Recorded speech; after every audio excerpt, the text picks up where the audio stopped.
My theme is, for the paper I'm presenting, is using aid to end aid. In 2010, the Republic of South Korea became the first non-European country from being a recipient of aid to becoming a donor. I told my research people what we should do is to find out how much aid Korea has received, how much has Ghana received, what did we use the aid for, both of us, and then see what mediating and moderating factors have led to where we are now. They said, boss, this one, you need the World Bank to do it for you. So we may do with what we can do. Such success stories as that of Korea and similar others such as Taiwan, Botswana, and others have been touted by advocates for aid as a justification for increasing donor assistance to poor countries, particularly those of us in sub-Saharan Africa. Former president of the World Bank, Mr. Wolfenson, has been saying that he said when he was there that we should double foreign aid to Africa. A year later, President George Bush in 2001 was saying that we should increase aid, and look at how he put it. We must include every African, Asian, Latin American, and Muslim in expanding the circle of aid development. Did you hear that? That's unquote. The paradigm of using aid as a catalyst for development has not been lost either on the United Nations and the World Bank and its agencies, as well as global and regional non-governmental organizations. In 2001, the World Bank's International Development Agency, the largest source of concessionary assistance to developing countries, claimed its support plays a critical role in the development and poverty reduction of aid recipients. According to the data collected by the OECD Development Assistance Committee, development aid increased by 8.9% in 2016 to 142 billion. In that year, 6 African countries, Kenya, Uganda, Ethiopia, Egypt, Ghana, and Nigeria, received $5 billion in aid. And over the past 9 years, from 2007 to 2016, Ghana has received over 14.7 billion in aid. That's a question to ask yourself. I don't even have to ask him. You have to ask him. Where's the money? Given this picture and the continued clamor for foreign aid, direct investment, due to the precarious state of economic and social development in most developing countries, why would anybody advocate for an end to aid? Indeed, why would any leader contemplate winning his country off aid when there is still a growing acceptance of aid as just reparation for colonialism and other notable ills of the West? In this context, the recent declaration by His Excellency Nana Adonako Akufo-Addo of Ghana Beyond Aid comes into sharp focus. Can Ghana win itself off aid? And within what possible time frame? Although there are limited cases of success confirming the positive link between aid and development, the overwhelming evidence supports the view that foreign aid has been counterproductive to the long-term economic growth of receiving countries. And I'm quoting Kutelos, Minks, and Zhang 207. I have it in my paper. The question of aid as a vehicle for economic growth in poor countries is as emotive as it requires empirical inquiry to validate the principles underlying the hypothesis and the outcomes that have emerged. And in an attempt to answer some of the questions, this paper will attempt to define what aid is and the rationale for its origin and continuous popularity, examine the case for aid, review the existing literature on the link between aid and development, and analyze the aid experience of Ghana between 2007 and 2016, and suggest the role of the private sector in the quest to move Ghana beyond aid. When Madam was speaking, that part of my paper is redundant because Ghana private sector is virtually SME, and so the role of SME is essentially the role of private sector. The rest is really a couple of non-governmental organizations and these multinationals. What constitutes foreign aid? Foreign aid is money transferred voluntarily from one country to another in the form of a gift, a grant, or a loan. I have many definitions here, but foreign aid has its roots in 2 major historical developments. Implementation of the Marshall Plan by the US to rehabilitate 17 Western and Southern European countries devastated by World War II. and the founding of important international organizations as the IMF and the World Bank. See, what we don't know is that after the World War II, Europe was just as hungry, if not more hungry than us. There were hungry people walking about in Netherlands, in Germany. They couldn't feed themselves. They had no shoes. They were in a worse state than we are now. But the mind, we seem to forget that they've gone through similar situations. According to data compiled by the OECD Development Assistance Committee, aid in general has been growing. In 2016, development aid reached a historical peak of 142.6 billion. Although bilateral aid, country to country, to the least developed countries and aid to Africa in real terms declined. 6 African countries, for example, received a total of 4.95 billion in all. Egypt got 1.23, Kenya 1.14, Ethiopia 1.1, Uganda 740 million, Ghana 740, Nigeria 720. Question you ask yourself is, how did they decide on this aid? Because the populations, if anything, Nigeria has the largest population. So how come they are getting 720 whilst Egypt is getting 1.23 billion? So there must be something that drives aid, other than just need. In spite of these aid inflows, there is very little discernible impact of aid on the life of citizens in most recipient countries, especially those in sub-Saharan Africa. And when I say so, Ghana is not my example. If you have the chance, let's take a drive up north. Last week we were in Nimba County in Monrovia. It's just in Liberia, just at the border between Monrovia, Liberia, Cote d'Ivoire, and Guinea. That area. You wonder what happened to civilization. Life just passed by. They seem to live in the It's really terrible. To answer this question, we need to examine the theoretical and empirical literature to ascertain why very few countries have transitioned from aid recipients to donors, or more modestly, the reasons for what appears to be a weak link between aid and economic development. What the literature says. Empirical work on the relationship between aid and economic growth has been thwarted by the absence of a clear theoretical model and the scarcity of data, making it possible for the empirical specification of the relationship to be convincingly established. That notwithstanding, the operating model, according to Easterly, used by aid advocates, has been a two-gap framework theory developed by Chinnery and Stratt. This model assumes two gaps. One, the difference between domestic savings and the amount of investment necessary to achieve a certain level of economic growth, i.e. a shortfall in domestic savings. And two, the difference between import requirements for a given level of production and foreign exchange earnings. According to Chinnery and Stratt, at any point in time, one of these gaps is present and has to be filled by foreign aid. Indeed, the work of Chinnery and Stratt was based on works of earlier economists, particularly Walt Rostow, who argued that an increase in investment financed by aid provides self-sustained economic growth. If we limit ourselves to this investment gap, then the model simplifies to a relationship that states that economic growth depends on investments as a share of GDP and how efficient the economy operates. If the economy operates efficiently, that is, if the return to investments are high, then small amounts of investments will generate relatively high GDP growth, otherwise GDP will be low. For example, if a unit of investment returns more than a unit of economic growth, then the investment gap made up of savings and aid is efficient and aid becomes positively correlated with economic growth. The empirical evidence does not wholly support the theory due to three basic flaws in the assumptions. One, the relationship between investment and growth is linear and stable it assumes that the relationship between investment and growth is linear and stable over the short to long term, and that two, aid is not fungible and that it will fund investment instead of consumption. We see Ghana what our aid has been funding. And that three, aid is driven entirely by altruism. Most economists, however, have lately argued that the relationship between investment and growth is non-linear because of various intervening factors such as technology, human capital, social capital, and institutional design, among others.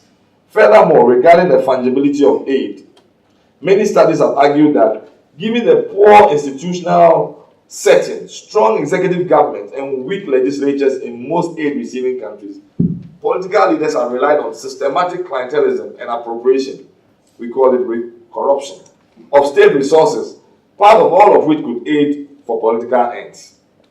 Furthermore, aid is driven as much by political and strategic considerations as by the socio-economic need of the recipient country. As such, recipients hardly suffer any sanctions for breaching the terms and conditions of aid. Put together, these three factors, among others, enable aid recipients to divert aid meant for economic development to other projects. Lastly, it is evident that foreign aid is driven by goals other than the desire to help poor nations. The US, for example, uses foreign aid assistance to attain political, economic, and social stability and to enhance their smart power and influence over recipient countries.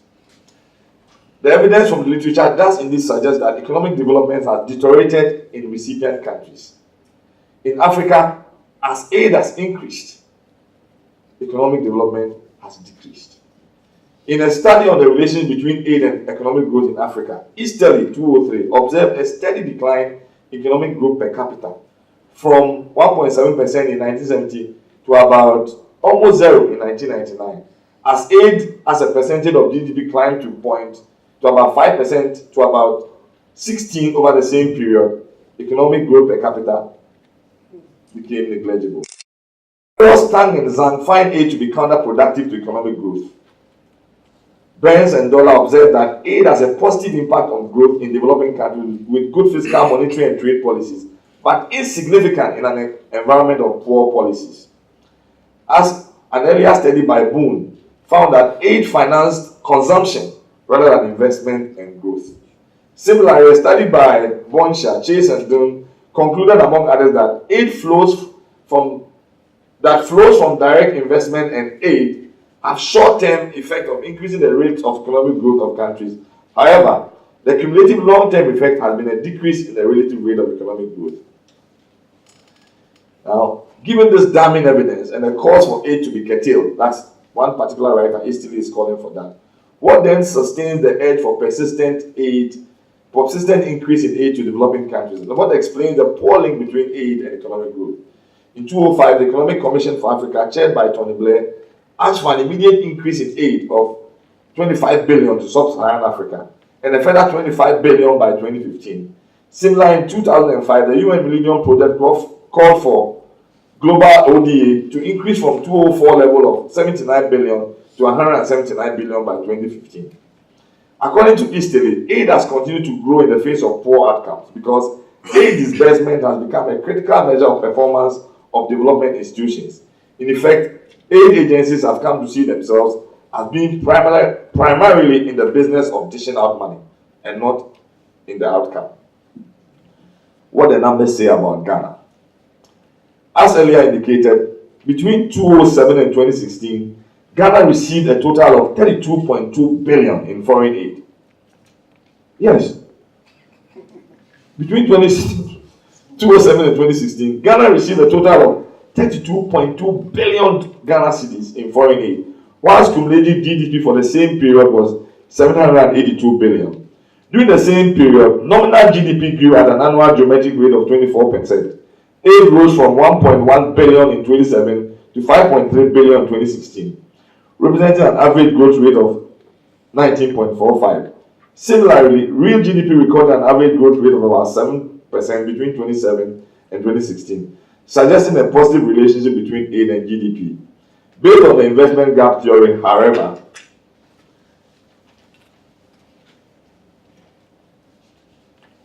aid is accused of undermining the ability of recipient countries to budget properly, since it has been found to be more volatile than fiscal revenues. In fact, the writers make fun of our budget. Pradhan calls our budget a facade, whilst Killick says it's just an attempt to please donor countries.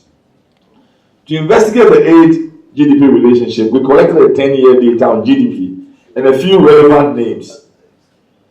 Consumption, investment, government revenue, net export, and foreign aid receipts. According to the investment gap theory model, economic growth is influenced by investment as a share of GDP, adjusted by an efficiency factor. The amount of investment per this theory is computed as a sum of domestic savings and foreign aid. Consequently, foreign aid should be expected to influence growth. At least that is the hypothesis.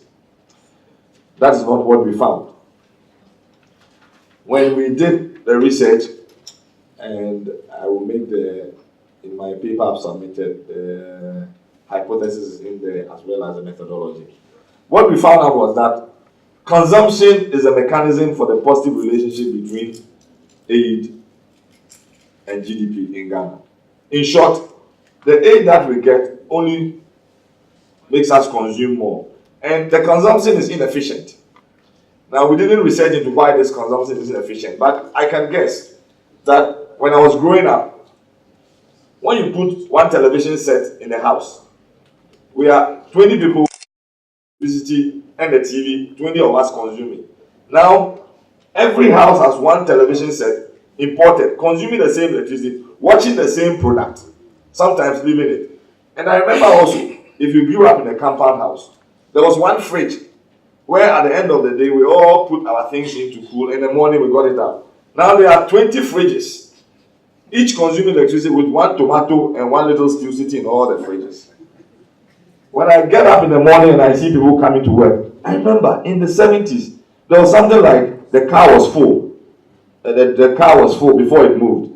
Now when you get up and stand by the roadside, everyone is sitting in one big four-wheel drive, consuming electricity, fuel, and driving and coming. So what did we do? We simply consume, and the consumption is very inefficient.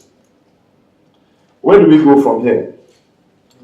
Having reviewed the literature on the relationship between foreign aid and economic growth, the evidence seems to suggest that the assumed positive link cannot be supported. Indeed, in the particular circumstance of Ghana, the relationship is fully mediated by the consumption variable, which is not surprising, given the findings of Boone, 1996, and Jempa, that for most part, foreign aid crowds out domestic savings, supports public consumption, and has no significant effect on the economic performance of recipient countries. In effect, foreign aid is inconsequential for long-term economic development, and that Ghana can be weaned off it.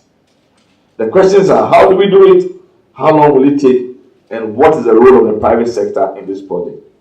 Foreign aid may be part of the problem, but is also part of the solution, if we are to learn the little lessons from those countries that used it smartly. And the question really is, Ghana, where do we get the aid from? We get it from countries. Where do those countries get it from? From people. And so Ghana Beyond Aid begins with educating our people to be producers of wealth. For the aid we get does not come from angels, it comes from people.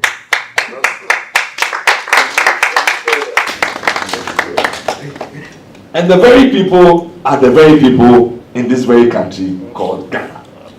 The fact that aid does not significantly influence economic growth does not mean it is unhelpful in our current circumstances. Our fiscal situation requires that we continue to receive aid for some time. And that fact imposes a responsibility for us to use aid to end aid, if we want to really see Ghana beyond aid. And to use aid to end aid will require public sector support. Because as I indicated earlier, the aid agencies do not give their money to the private sector. They won't come to CDH or Special Steel or Accra City and give us money. They will give it to government of the Republic of Ghana. So it's incumbent upon government to find a way to use the aid to end the aid. This will first of all require private sector forging an enduring partnership with government to evolve a nexus of leadership that will take ownership of the various economic development programs and create strong human capacity base imbued with commitment and a culture that values hard work and perseverance. And I'll give you an example. I like practical examples. We are building a railway line from Accra to Akosombo. And we expect economic activity to take place. There's no private sector involvement. We don't know where the rail line is going, where the warehouses will be, what we need to build, nothing. So they cannot even prepare for it. They are business people who will know. So next time you see, there's a Chinese company here to keep money here. They are here to make a nice gutter and drain your money away. So unless we forge these enduring relationships, we are never going to get out of aid. It is what they take from here that they bring back to us. Aside joint policy ownership, the private sector will have to insist on some policy outcomes that donor agencies have espoused over the years. And on this one, they are right. Fiscal sustainability, institutional development, and autonomous long-term growth. A troubling aspect of the African experience has been the pernicious combination of high aid inflows and economic crisis. as development policy has come to be affected by fiscal imbalances and influenced by short-term adjustment and debt management. So when you get into power, what you do is you look at the debt profile and you shift some into foreign debt, some into local debt, rebalance it. And just by doing those things, you can actually reduce your payments a bit. But that doesn't solve the problem in any way.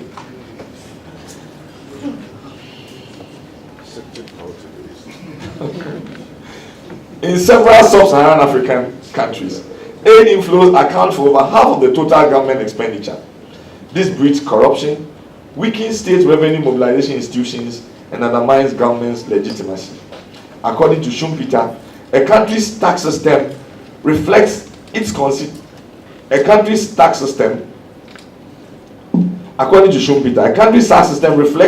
political institutions. Raising public revenue for development as opposed to aid inflows is considered a fundamental principle for establishing accountability between the state and its citizens. In this regard, the private sector must form a productive alliance with government, first by discharging its own obligations and engaging civil society organizations to ensure that the tax revenue is efficiently and effectively collected and prudently expanded. Are you not amazed that we've been a democratic country since '92? And every time we vote, we go and look for donor assistance to help us organize elections. That's... You know, as an entrepreneur, when you travel out there, you meet your fellow business people. And so they put some of these things. Emmanuel, but how can you take money from us to organize elections to choose your leader? And I know, the next one is when? 2020. And we are going to go for money. Oh, dude. We should change these things. Furthermore, the private sector must direct its creative entrepreneurial juices towards developing business that emphasize technical assistance and support over cash aid. This will foster capacity building, knowledge transfer, and improve the productive capacity of the country. It will also deny government easy access to cash aid and focus its attention on devising innovative ways of engaging the citizenry to expand tax revenue. It's also important that the private sector increases its level of involvement and participation in governance to engender political accountability. This can be achieved through creating and financing non-partisan civil society and advocacy groups. In our country now, if you say something, don't mind him, he's MDC. Don't mind him, he's MPP. Even if you are telling the truth. As economists, I think we can stay out of this matter and speak genuinely. The effect of all of this is the underfunding of public institutions that encourage popular participation in the political process and the lack of participatory check on executive power.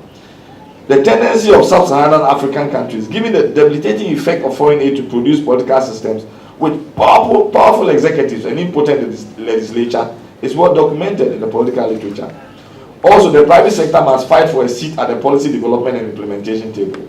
Without the active participation of the private sector in the policy development, implementation such as areas of education, infrastructure, fiscal and monetary policy, health, technology and innovation, and governance among others, will be shortchanged and we will not synchronize ourselves into developing the country. Least but not the least, the private sector must aggressively steer its investment focus clear of short-term returns. And that is where we need to get involved in how laws are made. I mean, if you have a regulation in Ghana that says if you open your SME, Adam, let's say your savings and loans, if you open one, the law in Ghana says that after you're an entrepreneur, after 15 years, you're not allowed to manage the company again. You should hand it over to another person to manage. You cannot be a director after 9 years. Take yourself off. Remove yourself and put someone there. Who is going to invest? You are surprised. No, pick yourself off. So let's say you decide to be daring. You borrow, how much do we need now? 15 million cedis. You come, you find somebody, he lends you 15 million cedis. You decide to set up your own SME, to run SME, to help SME. You grow it nicely. What the law says is that at age 45, get out. Retire yourself. And do what? These are laws that exist in this country. Let me give you another law. because government participate actively in economic affairs, sometimes you have a situation where the situation is so unfair. Let's take Ghana Airways. Ghana Airways was run by government. When Ghana Airways collapsed, government put it in liquidation. So if you owe Ghana Airways, you have to join the queue. Now the liquidation went to the Registrar of Companies, who is an agency of government. Then the rule says that for the liquidator, who gets his money first? The taxman, who is also an agency of who? Government. But if you are an ordinary company and you go down, then that doesn't happen that way. So it means that when government decides to run an institution, the same rules that apply to me should apply to government institutions.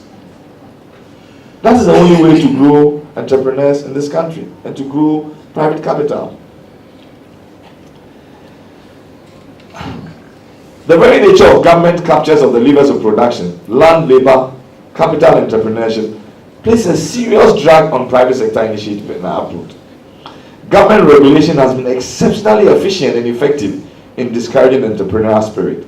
About 5 years ago, government launched something to redesign the Achimota forest into an eco park, etc., etc. They made presentation to us. This was government, forestry department and lands commission. We bought into it. We bought the land.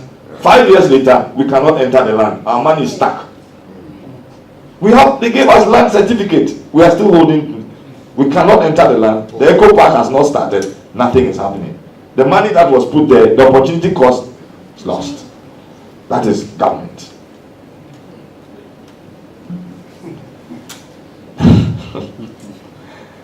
The deep involvement in government in the market for capital resources through borrowing has strangulated the private sector and constrained startups. Financially, as a result of the consequence, of very expensive financing options, our rigid labor laws discourage scientific and technological innovation and have created a misalignment between the quality of labor and the needs of industry. Of all the factors of production, the worst managed is land.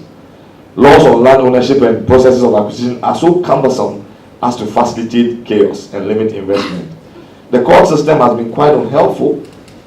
The resolution of business disputes have taken so long that some opportunities have been needlessly lost. An efficient legal regime, it is argued, is the best attraction for private capital. All these encumbrances make the practice of entrepreneurship a very arduous task. We thank the government for the steps it's taking now for to create a conducive environment. Introduction of the digital address system, the national identification system, interoperability of the payment systems, digitization of land titles, legal reforms, and public sector reorganization, among others. It is when these reforms are taking root that the private sector can be expected to play its role in getting Ghana beyond aid. Again, the government and private sector must forge an alliance to look at the ECOWAS market seriously. In conclusion, in 1981, the World Bank published the Berg Report, which called for the doubling of aid to address the many economic and social problems at the time. Almost 4 decades later, many of the problems persist, in spite of the fact that aid has gone out. This fact alone loudly proclaims the folly of conditioning economic development on aid receipts and should reinforce our determination to win Ghana of aid. How and when we achieve this objective depends on our collective will and effort. Aid, according to most Potterson and Van de Waal, is supposed to provide a temporary support to encourage long-term behaviors, revenue collection, investment institutions, and in the development of the state.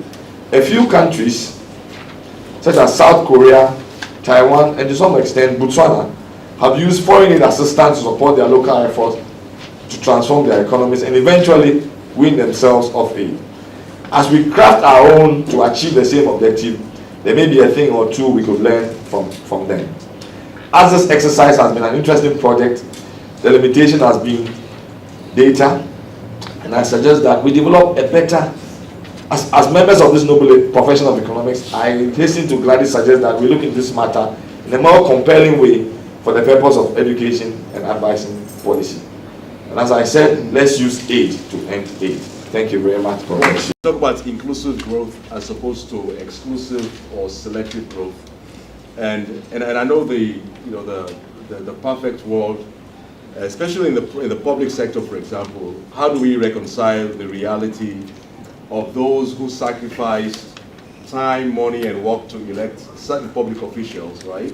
And then once a public official wins, they're then driving the distribution of wealth either through procurement of goods and services, as opposed to those who maybe spend time, money, and worked hard to prevent certain government officials. That's the reality of life. And sometimes if you are very inclusive, then there's a chance of angering those who helped.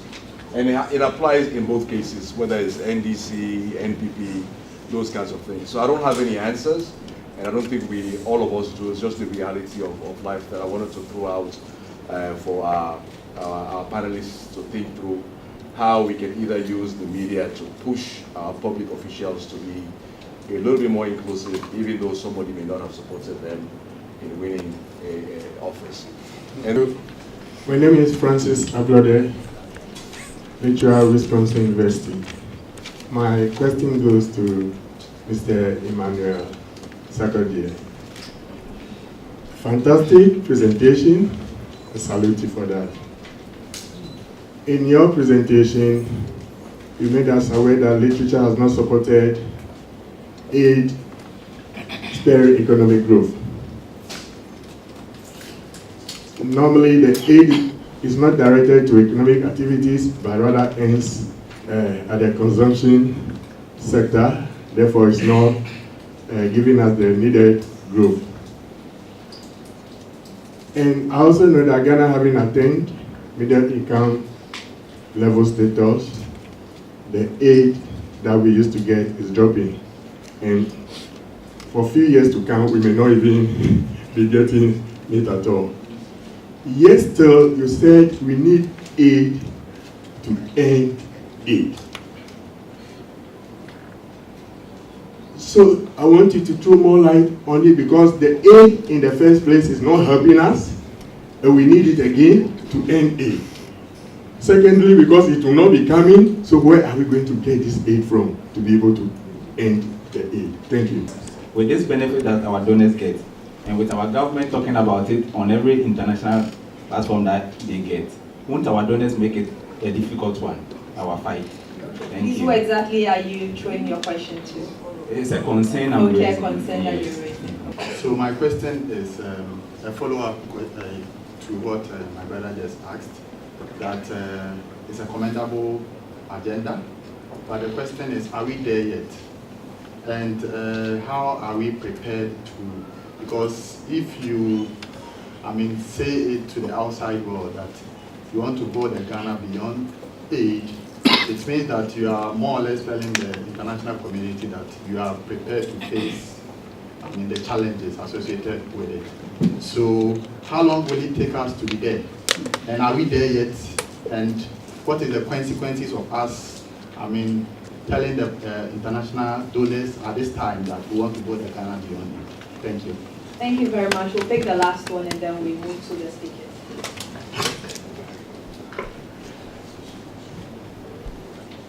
Thank you. My name is Christiana Houghton.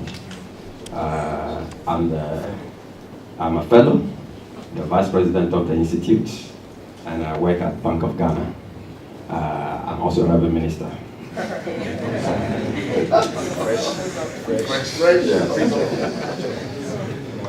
Yeah, thank you very much. My question is to all the speakers. I want to thank them first for their presentation. They are all brilliant presentations. And my question will go to all of them. I look at the topic, and then I think that we have two basic assumptions here. That we have aid that is constraining our development. So we want to get out. I think that is one key assumption. Implicit, it may be, but it's implicit that we have aid or we are getting assistance from outside.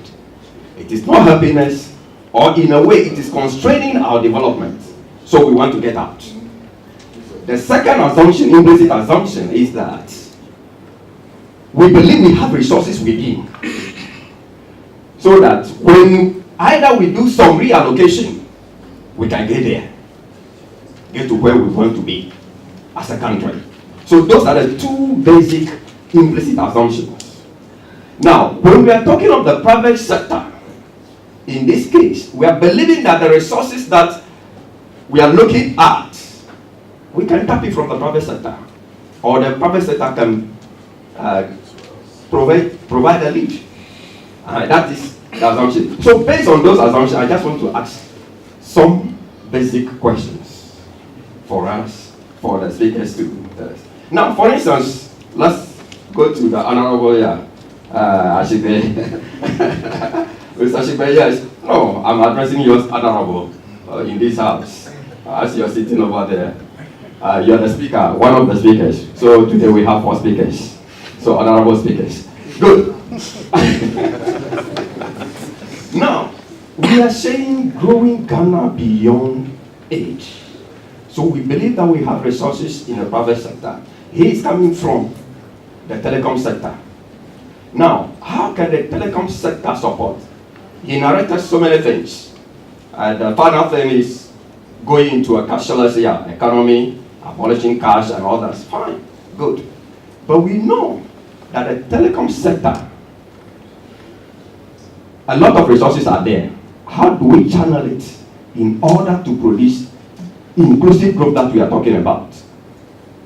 How do we, when we look at our educational system, we talk about the educational system, let's refocus, let's do this, how can the telecom sector support the companies over there? How can they support? You look at the system, how could you partner government? That's my question. Then going to my friend here. Yes, you talk of the private sector, you talk of here. What exactly did Korea do when they receive their aid in order to become a donor? Let's know that. So when we know exactly what here, then we can know that yes. Maybe we also need some aid, maybe from now up to 2020. Then we use that aid here in a more efficient way. So what exactly did Korea do? Yes, my friend from financial sector. My simple question is, we have all the regulator is trying to deepen the market. The Ministry of Finance is trying to do in order to, so many institutions are springing up. But we have a situation where even microfinance institutions, let's look at here, the interest rate that they charge. We're into rural financing. We want to finance the rural economy, the small business. But let's look at the institutions there.